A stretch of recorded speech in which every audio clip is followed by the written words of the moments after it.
Vision really overarches and in some ways underpins everything one does as a leader. Because vision really is about showing the future, showing the way to go for people. And I think if you don't have a vision, then it's much too easy to get bogged down in the day-to-day. There's always so much to do in day-to-day life and day-to-day business that without a vision and without the ability to bring that vision to the people you're leading, then things can become very mundane, and in fact you can lose your direction.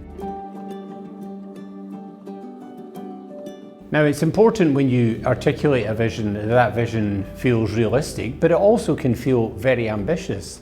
For example, when I joined Cisco 25 years ago, it was just at the inception of the web. And Cisco, a year or so after I joined, articulated its vision as changing the way we work, live, play and learn. I thought, oh, that's a bit ambitious. How could we change that so fundamentally?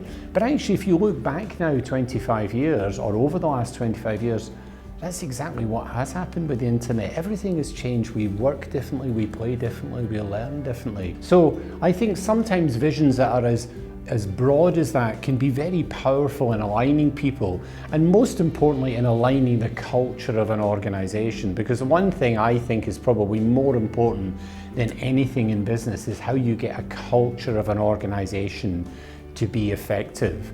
And I think the vision is right at the front of that. If you're a company, again, like Cisco, who sells technology that often sits inside a cupboard, you could tell people, we want to be the best in any cupboard in any building. Well, that's not a great vision. But if you tell people you want to change the way that you work, live, play and learn, then when people work, they engage with that much more actively. They recognize that the things they do are about actually making a difference. And so I think for you to build a culture where people become aspirational, want to really do things very differently, is incredibly powerful if you can articulate a vision well. Bringing that kind of vision is a very strong first step to articulating and developing a culture inside an organization.